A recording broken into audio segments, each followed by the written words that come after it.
Boa noite, igreja. Graça e a paz do nosso Senhor Jesus. Hoje eu queria trazer uma Bíblia na versão Almeida Revista e Atualizada. E eu peguei a minha primeira Bíblia de estudo, que eu comprei na vida. E até me lembrei de um episódio em que, quando eu estava namorando a Camila, a gente tinha preparado uma porçãozinha de texto. Cada um preparou uma porção bem pequena de texto. E a gente tinha que explicar essa porção para o outro, né? Aí eu me lembro que ela fez a parte dela, né? E eu coloquei um terno e me escondi atrás de um rack que tinha lá no quarto, no apartamento onde eu morava. Eu estava de bermuda, né? Só coloquei a parte de cima do terno. E fui explicar a ela como se estivesse pregando a palavra, né? E esse talvez tenha sido o mais longe que eu já fui ministrando a palavra durante muitos anos. Mas eu me lembro que foi uma situação em que eu, ainda assim, só diante da Camila foi algo que me deu uma tremedeira doida. Mas, meus irmãos, quem puder, abra a Bíblia, por favor, lá em Efésios 4.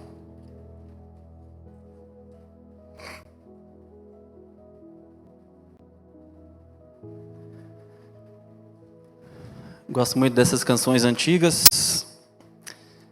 Essa aí, Deus venha nos abençoar e que essa união nunca falte para nós. Faz todo sentido para a mensagem que vai ser ministrada hoje.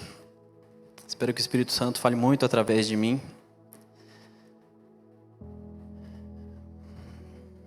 Diz o seguinte, Efésios 4, a partir do versículo 1.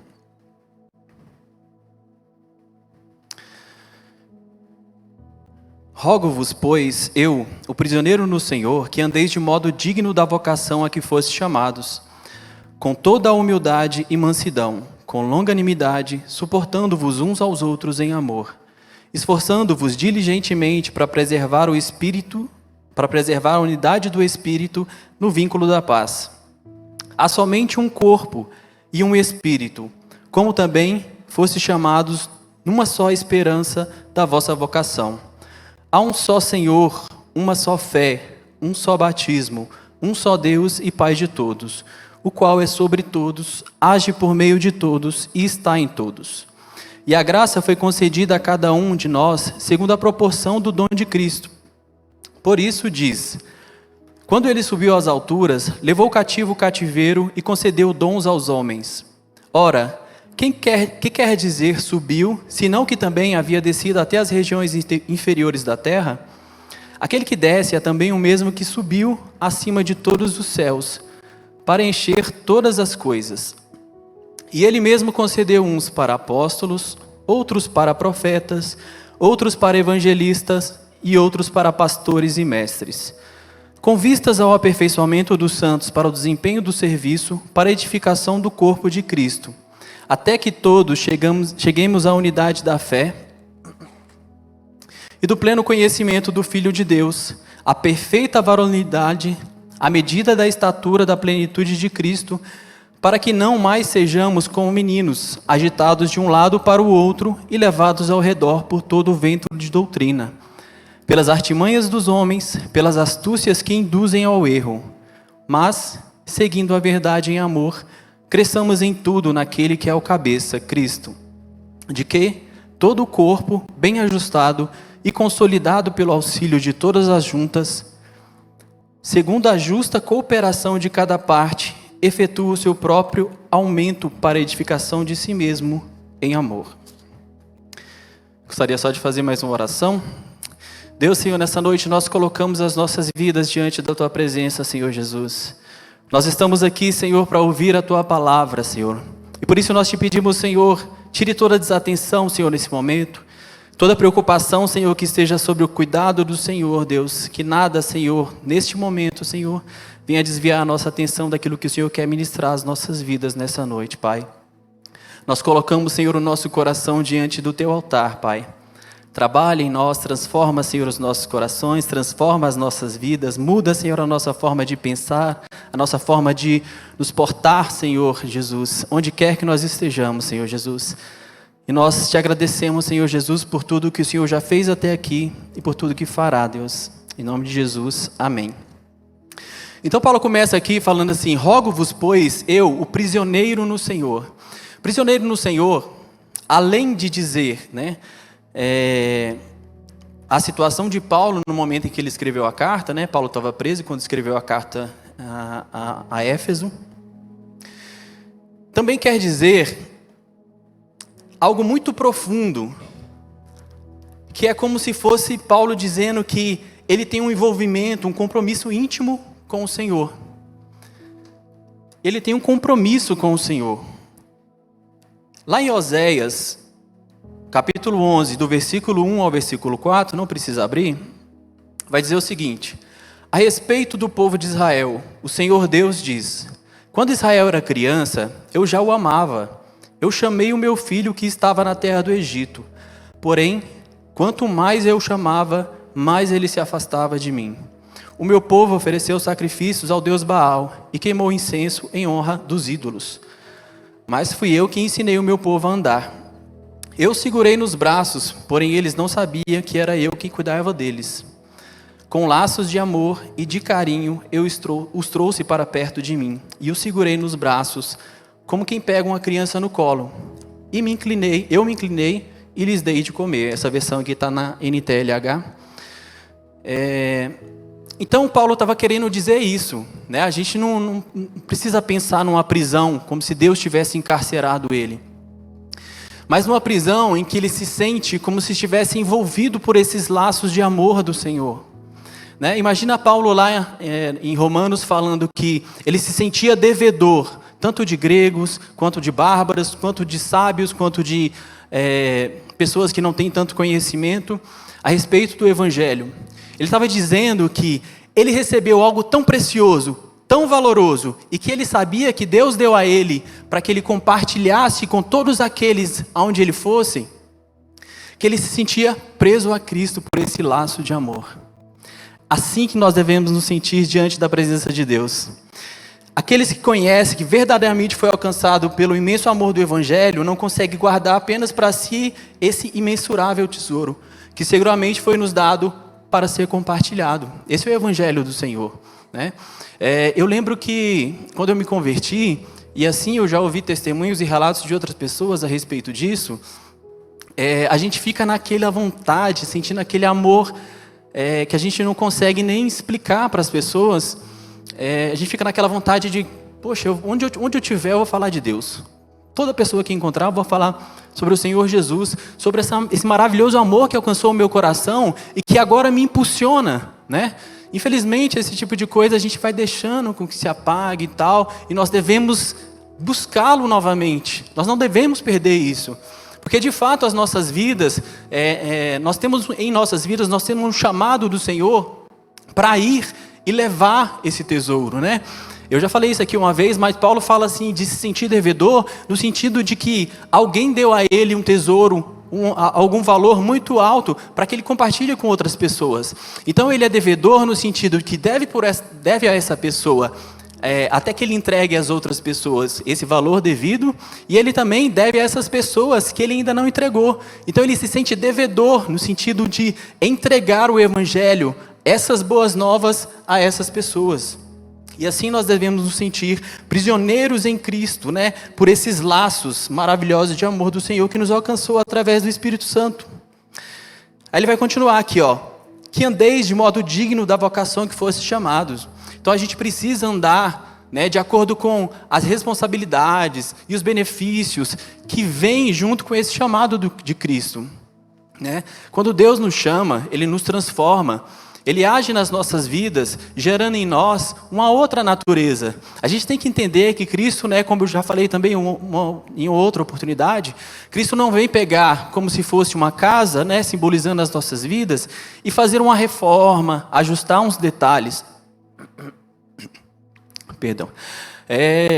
Ele veio para destruir tudo aquilo da nossa natureza carnal e reconstruir a natureza agora e edificar em um lugar onde nós vamos dar frutos agora, onde essa nossa nova natureza vai se expressar. E E a gente precisa entender isso, porque muitas pessoas se convertem e acham que agora eu vou continuar o caminho que eu estava seguindo, só que agora eu posso ir nos cultos, agora eu posso participar com os irmãos ali, agora eu posso de vez em quando ler a Bíblia e tal. Mas não, agora a gente faz parte do corpo de Cristo. E agora nós temos uma missão, um chamado do Senhor, né? Uma coisa que a gente precisa entender, que a gente fala muito, nós não somos desse mundo, nós não pertencemos a esse mundo. Então quer dizer que nós somos o que nesse mundo? Missionários. Qual que é a nossa missão, então? Descubra em Deus qual é o chamado, o propósito dele para a sua vida. Se nós não somos desse mundo, nós temos uma missão nesse mundo. E nós precisamos executar essa missão. Versículo 2. Com toda a humildade e mansidão, com longanimidade, suportando uns aos outros em amor. Humildade é uma característica que a gente vê expressa, na verdade todas essas aqui, né? Mas humildade, a gente olha para Jesus e vê uma pessoa humilde. Por quê? Porque Jesus, cheio de glória, cheio de poder, cheio de tudo que há de mais valor na existência, ele se humilhou se colocando na condição de homem. E ainda mais, quando estava em condição de homem, se sujeitou a servir a todos aqueles que estavam próximos dele. Quer mais humildade que isso? Humildade é essa condição de uma pessoa que às vezes tem uma característica muito elevada a respeito de alguma coisa. E ela não usurpa desse papel, dessa qualidade, para se sobrepor sobre as outras pessoas, né? Não é arrogante a ponto de achar que por ele ser, a certo modo, destacado nessas situações, ele não se sobrepõe às outras pessoas. E mansidão vai falar também de uma característica de Jesus, que a gente vê também expressamente em Jesus. Mansidão é a capacidade que nós temos de controlar aquilo que às vezes quer explodir na vida dos nossos irmãos, né? A gente precisa ter controle das nossas emoções. Mansidão diz respeito a um comportamento que Estevão teve no momento em que estava sendo apedrejado, que teve a capacidade de pedir para o Senhor que não imputasse aquelas pessoas que estavam apedrejando ele aquele pecado. Jesus também fez isso, né? E também vai falar de suportar. Suportar aqui é no sentido de ser um suporte para a vida dos irmãos. E também no sentido de aguentar, porque a gente veio falando de mansidão e também falando a respeito de humildade. Todas essas características, elas a certo ponto chegam tão próximas umas das outras que chega a confundir um pouco, né? Eu até na hora de pesquisar, eu quis saber que ponto, na verdade, elas se diferenciam das outras. Vai falar de longanimidade também. Estou com a voz meio ruim hoje. Longanimidade é essa capacidade que nós temos também de ter paciência, uma paciência longa, né? De estar passando por determinadas situações e que às vezes a gente não vê, como se a gente estivesse andando num túnel e olhasse e não visse a luz no fim do túnel, mas a gente tem essa capacidade de permanecer, de perseverar nesse caminho. Longanimidade é essa paciência alongada, né? O Senhor Jesus teve essa paciência diante daqueles que estavam acusando Ele, diante daqueles que estavam cuspindo, maltratando o Senhor Jesus. E Ele também teve essa longanimidade também nessas situações de que Ele sendo Deus, sábio, poderoso, Ele teve essa longanimidade de ter paciência com os ignorantes, com aquelas pessoas, né, nós, os seres humanos, que não entendiam nada. Então, quando ele lidava com os apóstolos, ele teve a capacidade de ter um ânimo tão longo de ir construindo a identidade deles, de ir aos poucos ministrando na vida e no coração deles, até que eles tivessem uma compreensão plena do que ele estava querendo dizer. Então, essa é a característica do nosso Deus. Versículo 3: esforçando-vos diligentemente por preservar a unidade do Espírito no vínculo da paz. A gente precisa entender que quando Paulo enviou essa carta à igreja de Éfeso, e na verdade todas as igrejas ali que Paulo fundou, tinha tanto judeus quanto gentios. E essas duas classes, né, essas duas, a gente pode chamar de nacionalidade, porque na verdade quem não era no judeu era gentio. Então o gentio estava acumulado ali um monte de nações e pessoas. Todos os que não eram judeus eram gentios. Então existia por parte dos judeus, principalmente, uma rixa com quem não era judeu, né? Então, o que Paulo está falando aqui é que agora existe um vínculo de paz. Aquilo que antes separava aqueles que eram circuncidados daqueles que não eram circuncidados, agora não existe mais. Agora a circuncisão vem do coração e é algo que vem do Espírito Santo de Deus. E vai falar aqui, lá em Romanos 2, Paulo fala isso, né? Que diz que a verdadeira circuncisão agora vem do coração. E agora a gente não deve apenas expressar internamente essa unidade, a gente deve expressar externamente, né? A nossa unidade aqui dentro da igreja deve ser vista pelas pessoas de fora, né? Esse vínculo da paz, esse ambiente de paz proporcionado pelo Espírito Santo, ele tem que ser expressado não só aqui dentro, mas fora da igreja. Versículo 4 vai dizer o seguinte: há somente um corpo e um espírito, como também foste chamados numa só esperança da vossa vocação. Há um só Senhor, uma só fé, um só batismo, um só Deus e Pai de todos, o qual é sobre todos, age por meio de todos e está em todos.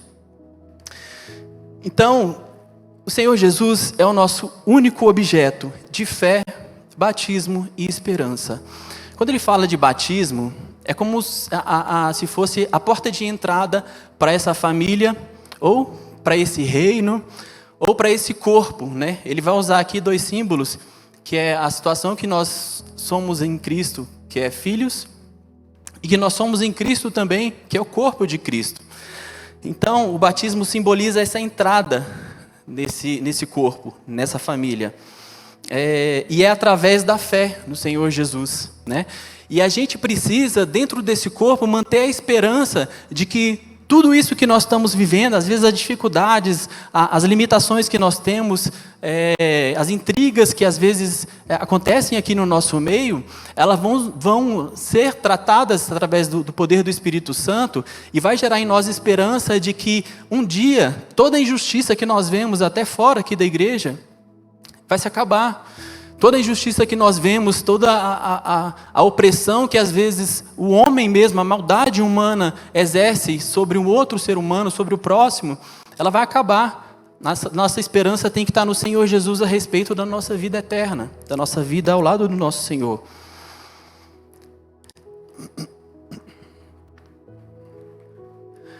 Tem uma frase que o Douglas Gonçalves fala, né? Douglas Gonçalves é o líder do Jesuscope. Ele vai falar uma frase assim: que a igreja é uma família para o Pai, um corpo para o Filho e um santuário ou templo para o Espírito Santo. E de fato, a igreja tem esses símbolos, né? E nesse texto já expressa essa situação de que nós somos uma família para o Pai. Somos uma família porque nós fomos constituídos filhos em Cristo Jesus, através do sacrifício de Jesus ali na cruz. Um corpo para o Filho, a palavra de Deus fala por diversas vezes que nós somos corpo de Cristo. Ele é o nosso cabeça e nós somos o corpo.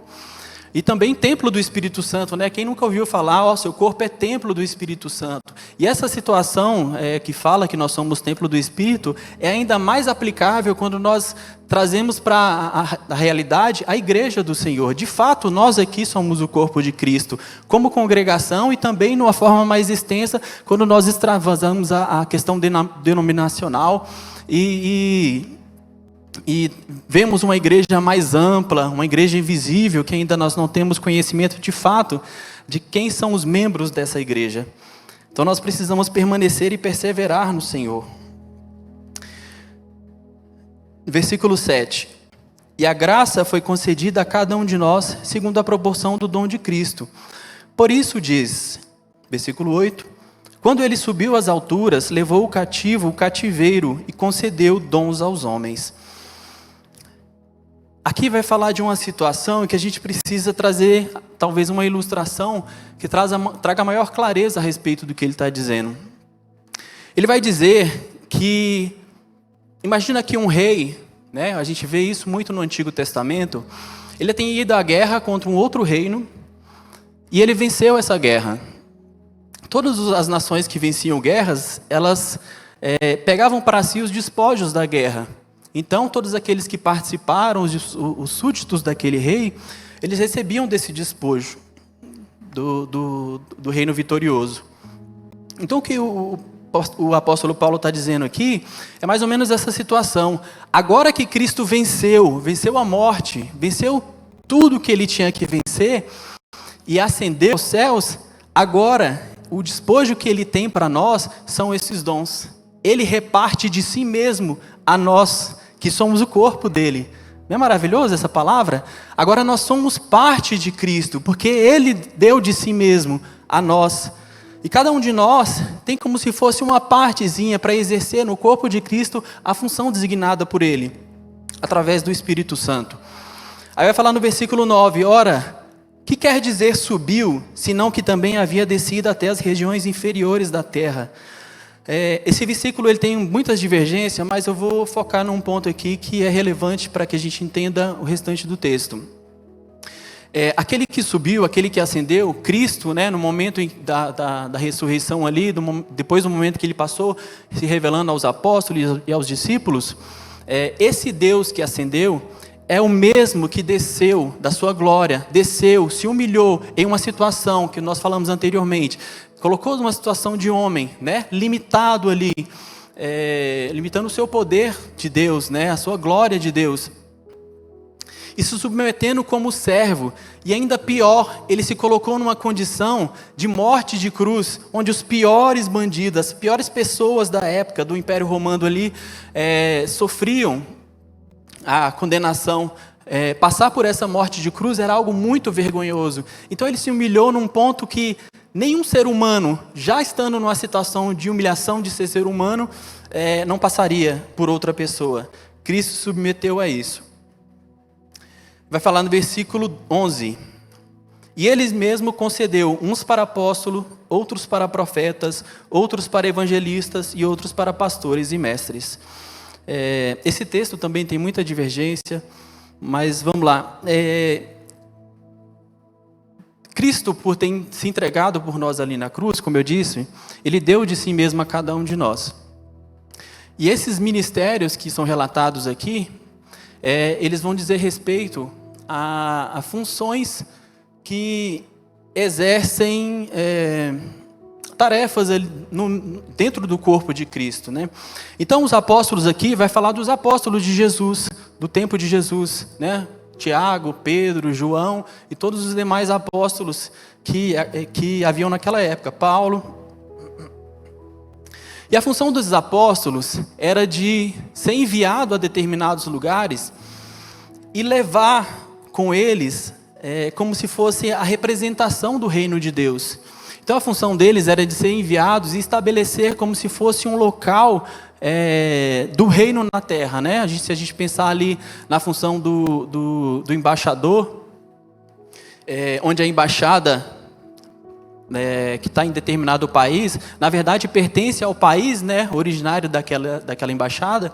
Então o reino de Deus, no caso dos apóstolos, era mais ou menos isso. Eles eram responsáveis por fundar igrejas, discipular aquelas pessoas durante um tempo, doutrinar e levantar ali lideranças para que pudesse conduzir a igreja a partir de determinado momento, para que eles pudessem fazer novamente essa função.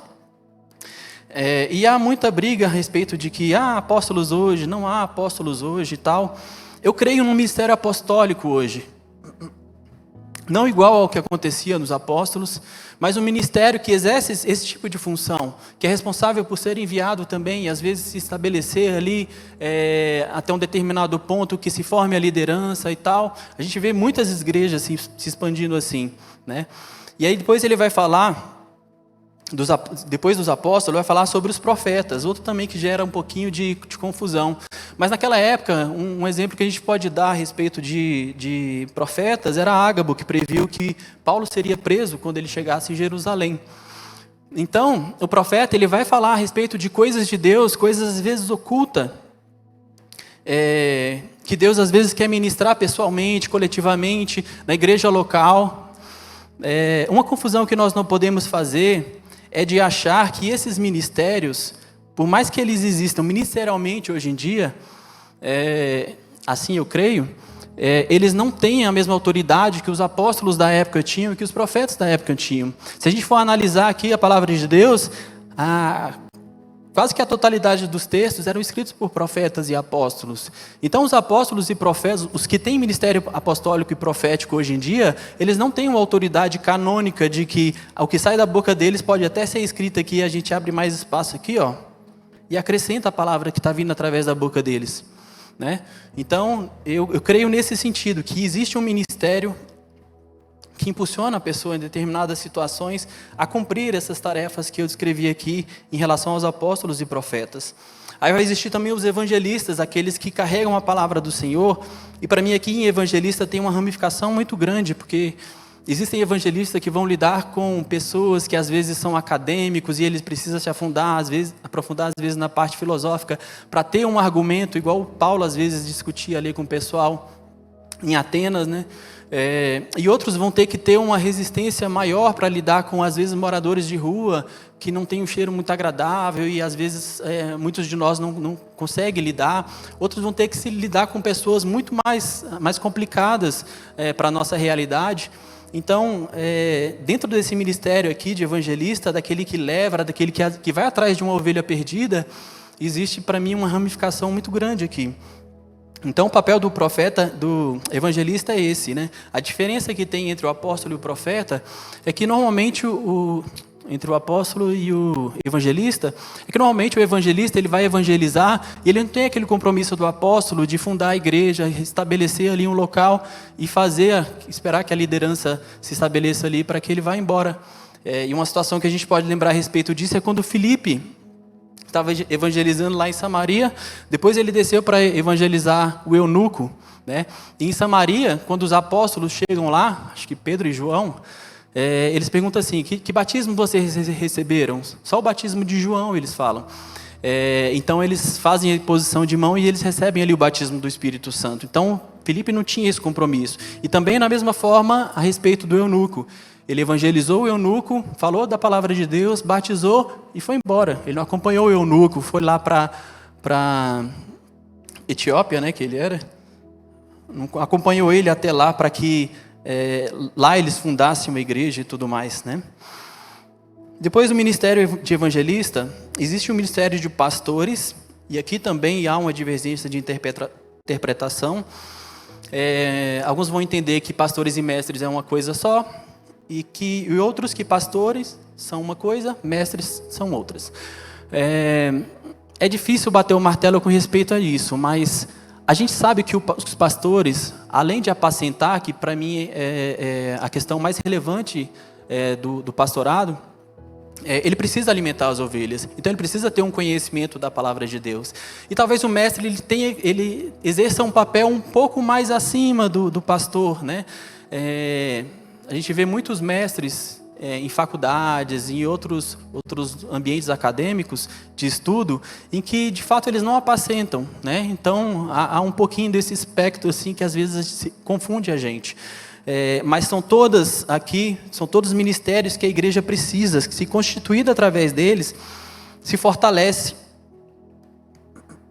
Aí vai dizer no versículo 12, com vistas ao aperfeiçoamento dos santos para o desempenho do seu serviço, para a edificação do corpo de Cristo. Então tudo isso é feito para edificar, para o crescimento, para o estabelecimento, né? Para tapar as brechas, para organizar o que está desorganizado dentro do corpo de Cristo, né? Então isso aqui não é à toa que Paulo está falando, né? A gente está trazendo uma aplicação mais atual para esses ministérios aqui, mas realmente precisa de pessoas voltadas para esse tipo de coisa, para que a igreja, se a gente pensar como um organismo, né, possa fluir dentro desses ministérios e que as pessoas que estão lá fora, né, os apóstolos e os evangelistas, tragam pessoas para ser cuidadas aqui pelos pastores e também ser ministradas, às vezes, corrigir. A igreja precisa dessa atuação do profeta também. E a igreja precisa viver nesse ciclo para que aqueles que estão lá fora venham para a igreja também, né, os apóstolos e evangelistas que às vezes foram lá, então por muito tempo lá evangelizando e tal, possam ser cuidados também pelos pastores da igreja, né? E precisa desse ciclo de amadurecimento, onde as pessoas no momento estão lá fora, depois estão aqui dentro sendo cuidados, sendo restaurados, para depois serem enviados de novo. A igreja precisa viver esse tempo, essa movimentação. Aí no versículo 13 vai dizer: até que todos chegamos à unidade de fé, do pleno conhecimento de Deus.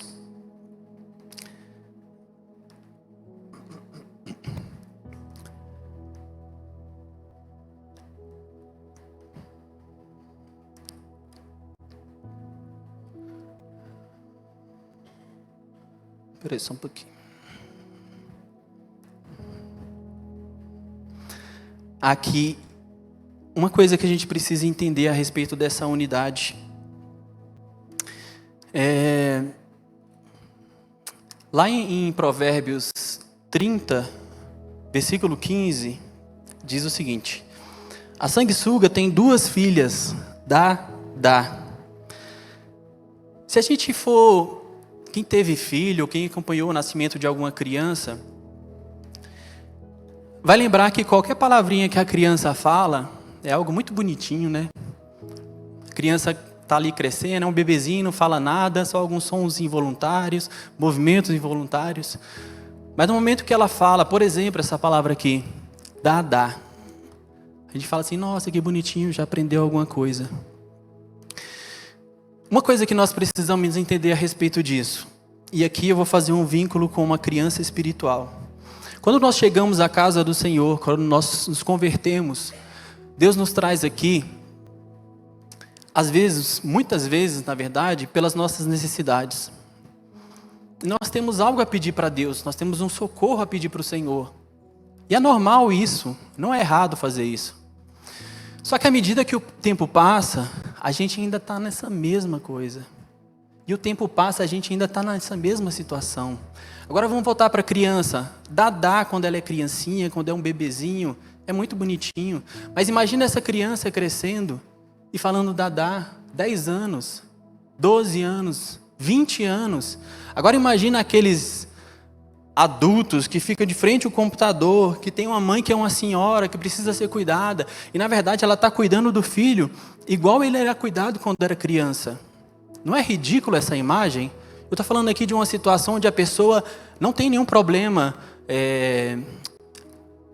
físico, não tem nenhum problema mental, não tem nenhum problema de genético.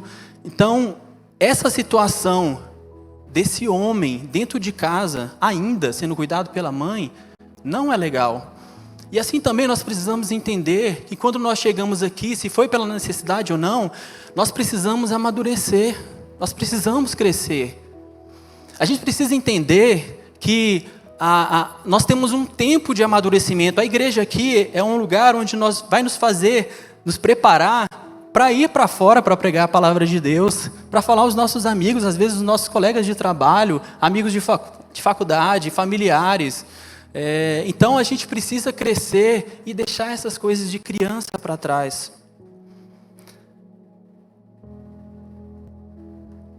A gente não pode permanecer nessas coisas tão infantis que nos fez chegar à igreja.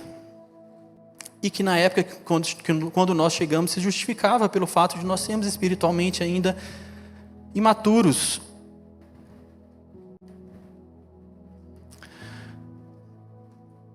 Versículo 14.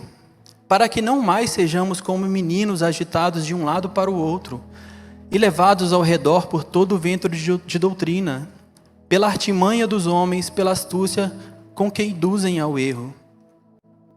Então nós precisamos crescer, e aqui já vai falar a respeito de algo mais profundo.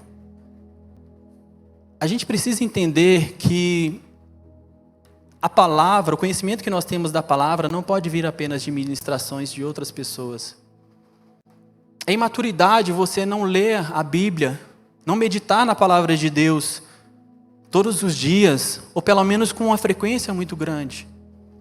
É imaturidade nós acharmos que o nosso relacionamento com Deus é baseado na quantidade de vezes que nós vimos a igreja, quanto de tempo nós estamos aqui, quanto de tempo nós servimos aqui, né? Se fosse assim, o Nicodemos ia ser o cara mais crente daqui. Ele mora aqui. Mas a gente tem que entender que a gente precisa progredir. A gente não pode achar, e é também imaturidade, achar que a oração dos pastores são mais poderosas que as nossas orações por nós. E por isso nós não oramos. E por isso nós temos que vir aqui, meu Deus, eu estou passando por uma situação tão difícil e eu preciso ir lá na pastora ou ligar para ela para que ela ore por mim. Não. Você tem total capacidade de fazer isso, de ajoelhar, de se colocar diante da presença de Deus e pedir: Deus, me tira dessa situação, me faz entender qual que são os seus planos, seus projetos para a minha vida, e a respeito disso que eu estou passando. Quero permanecer em Ti, quero permanecer fiel a Ti, mas eu estou passando por uma situação muito difícil. E eu preciso, a respeito disso que eu estou falando, nós precisamos amadurecer no Senhor Jesus. Sabe? A gente às vezes, trazendo agora a ilustração do que fala nos evangelhos a respeito da ovelha perdida, da dracma perdida. Tem gente que está anos e anos na igreja e ele só quer ser a dracma perdida, só quer ser a ovelha perdida. Ele nunca quer ser o pastor que vai atrás da ovelha. Ele nunca quer ser essa mulher que varre a casa, vasculha, se vira para achar essa dracma. E aqui eu não estou falando de ministério pastoral ou de liderança a respeito de nada, mas nós como corpo de Cristo temos também essa função. Nós falamos a respeito dos ministérios ali, tal, mas a atuação ministerial ali, às vezes tem um chamado mais, um aspecto maior em cada um daqueles ministérios, né? Alguns de nós às vezes vai ser a respeito do apostolado, outro do profético, do evangelístico e dos outros. Mas não ache que uma pessoa está limitada àquele quadrado, estabelecido naquele fundamento ali, e ela não pode fazer nada. Nós, como corpo de Cristo, podemos fazer essas coisas. Nós podemos consolar uns aos outros. Nós podemos dar uma palavra que gera ânimo no coração do nosso irmão. Nós podemos ir atrás de um irmão que às vezes nós conhecemos e vemos assim: poxa, faz tanto tempo que ele não vem aqui, eu vou exercer essa função, eu vou tomar para mim essa responsabilidade e vou atrás dessa pessoa e falar para ela: o que está acontecendo? Posso orar por você? Ou então já ora antes, já pede também para orar durante e ora depois, intercede por essa vida até que ela apareça aqui, ou até que ela encontre um lugar onde ela possa se aproximar do Senhor, uma outra congregação que seja. Mas nós, como corpo do Senhor, temos essas funções, temos também essas tarefas. E a gente precisa ser maduro a ponto de entender isso. No versículo 16... de quem todo o corpo, bem ajustado e consolidado pelo auxílio de todas as juntas, toda junta, segundo a justa cooperação de cada parte, efetua o seu próprio aumento para a edificação do corpo. A gente precisa crescer a ponto de que cada parte, cada um de nós, exerça a sua função. Aquele chamado que o Espírito Santo tem para nós, o chamado, o propósito e o destino que o Senhor tem para cada um de nós. E eu queria que cada um aqui agora fechasse os seus olhos e refletisse. Qual que é o seu lugar no corpo? Às vezes nós estamos pensando em algo onde a igreja é deficiente, não está exercendo bem o papel ali na congregação. Vamos pensar aqui dentro da nossa congregação. Às vezes nós olhamos e criticamos. Mas Deus me fez passar por uma situação onde eu mergulhei fundo na minha maturidade para entender que muitas vezes aquilo que nós criticamos, aquilo que nós apontamos o dedo, é onde nós estamos ausentes. É onde nós às vezes deveríamos estar assumindo um lugar. Não entenda como se você tivesse que chegar em um ministério que você entende que não está caminhando bem e começar a dar ordens e começar, é assim que tem que ser feito. Mas é um lugar onde às vezes você deveria estar, onde você já deveria estar intercedendo, clamando ao Senhor para que Ele transforme aquele lugar. E é um lugar que às vezes você já deveria estar exercendo um papel diferenciado, que não confronta a liderança daquele ministério, mas que auxilia. Como diz a palavra do Senhor, nós precisamos perseverar. Nós precisamos suportar uns aos outros. Nós precisamos andar em humildade. Nós precisamos ter mansidão. Todas essas características estão expressas lá em Gálatas 5, 22 e 23, frutos do Espírito Santo. No fruto do Espírito Santo, essas características são expressas lá. E nós, como filhos desse Pai, precisamos nos parecer com Ele. Eu tenho para mim que esse fruto é a santidade. E Ele expressa nessas diversas formas. Porque se Deus nos chamou para ser filhos dEle, nós temos que caminhar em santidade. Nós precisamos abandonar as velhas práticas. Eu vejo às vezes na TV pessoas que se convertem, são cantores, e eles acham que agora eles precisam continuar cantando, mas agora são músicas gospel. E eles não dão tempo para que o Senhor trate o coração deles, para que o Senhor os direcione. E às vezes é assim as nossas vidas. A gente acha que a gente chega aqui, é alcançado por esse maravilhoso amor do Senhor Jesus, e a gente tem que caminhar da mesma forma que nós caminhávamos antes. Existem práticas que precisam ser abandonadas. Imagina uma situação em que você está num lugar onde não há muita luz, e à medida que você caminha, essa luz vai ficando mais intensa e mais poderosa. Eu falei sobre isso na EBD dos jovens no domingo passado. E o que nós precisamos entender é que às vezes nós chegamos na igreja aqui com pecados muito evidentes.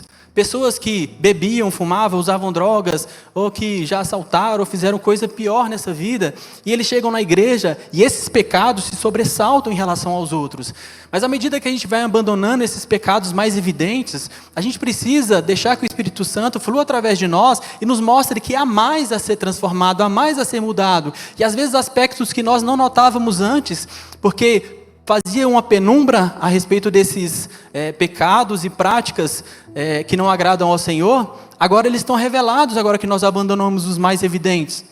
E assim vai caminhando, à medida que nós nos aproximamos do Senhor, nos colocamos diante dEle, mas é preciso que a gente leia a palavra do Senhor, é preciso que a gente ore ao Senhor, é preciso que a gente tenha a prática de jejum. E não abandone as práticas espirituais, porque agora não é uma regra que nós devemos seguir, não é uma lei que nós devemos obedecer, é isso que eu tenho que fazer, é isso que eu tenho que fazer, como os pagãos faziam em relação aos deuses que eles serviam. O que eu tenho que fazer para chover? Esse Deus só pede isso, então é isso que eu vou fazer. No nosso Deus não é assim. O que Ele revela para nós agora é quem nós somos. Os cristãos oram, os cristãos leem a Bíblia, os cristãos jejuam. Os cristãos têm práticas espirituais que nos aproximam de Deus, que revela, à medida que nós vamos caminhando, assim como Jesus fez com os apóstolos, gradativamente, quem nós de fato somos. Não adianta achar que Deus vai te livrar do pecado, simplesmente de um momento para o outro. Enquanto nós não entendemos quem nós somos, o pecado vai rondar as nossas vidas. Amém? Vamos ficar de pé?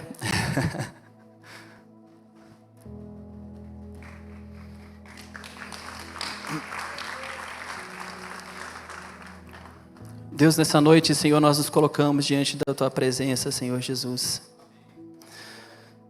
Como um corpo do Senhor, em unidade, Senhor Jesus. Na unidade, Senhor, que nós temos hoje em dia, nós apresentamos diante de Ti, Senhor. Nós sabemos que há muito, Senhor, a melhorar.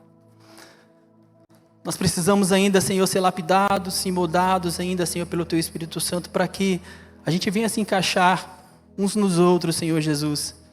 Até que não apareça aquela divisão óbvia da nossa separação. Mas trata, Senhor, cada um de nós individualmente. Trata, Senhor, nos nossos corações, nos nossos sentimentos. Trata na nossa mente, Senhor Jesus.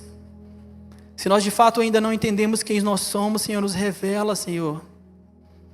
À medida que encaminhamos contigo, Senhor Jesus, nos mostra, Senhor. Mostra, Senhor, também quem Tu és, Pai. Nós muitas vezes não entendemos isso. Se nós não temos tido vontade, Senhor, de ler a Tua palavra, gera em nós, Senhor, essa vontade. Que não haja, Senhor, da nossa parte, Senhor, a vontade de esperar janeiro para fazer uma leitura anual da Bíblia. Que não precise chegar, Senhor, segunda-feira para começar algo, Senhor, que edifica, Senhor, as nossas vidas. Mas que a partir do momento, Senhor, em que a palavra, Senhor, foi ministrada, Senhor, e o Senhor falou ao nosso coração, Deus, Que da nossa boca saia o eis-me aqui, Senhor. Estou pronto para o trabalhar do Senhor. Para que o Senhor mude, Senhor, o meu coração. Nós, como igreja do Senhor, Deus, também colocamos, Senhor, à disposição do Senhor. Damos total liberdade para o agir do Senhor, Deus, em nosso meio, Pai. Muda, Senhor, tudo que o Senhor quiser de lugar, a forma como nós fazemos, Senhor Jesus. Nós pertencemos a Ti, Senhor Jesus. E se o nosso cabeça é santo, gera em nós, Senhor, nesse corpo, Deus, santidade. Porque nós queremos nos parecer contigo, Jesus. Nós queremos, Senhor Jesus, ser instrumentos do Senhor nessa terra. Ser levantados pelo Senhor, Deus, para revelar quem Tu é, de fato, Senhor Jesus. Nessa noite, Deus, nós agradecemos por tudo, Senhor Jesus. Nós não teríamos chegado aqui se não fosse o Senhor, Jesus. E a partir desse momento também, nós queremos caminhar ainda mais contigo. Renova em nós o nosso primeiro amor. Faz com que aquela chama, Senhor, venha queimar novamente em nossos corações e ela nos impulsione, Senhor Jesus, a investir tempo, Senhor Jesus, aprendendo a respeito de Ti, Senhor. E onde nós estivermos, que nós sejamos testemunhas, Deus. Há pessoas aí, Senhor Jesus, pregando totalmente o contrário. Há pessoas, Senhor Jesus, que falam a respeito, Senhor, de quem nós não somos. Falam a respeito de aborto, de ideologia de gênero e de tudo mais, Senhor Jesus. Pregando tudo ao contrário, Senhor, daquilo que os Seus filhos deveriam falar. E nós muitas vezes não abrimos a boca para falar, Senhor, uma frase, Senhor, para aqueles que não Te conhecem. Nos perdoe por isso, Senhor Jesus. E continue, Senhor, trabalhando em nós, ministrando no nosso coração. Em nome de Jesus. Amém.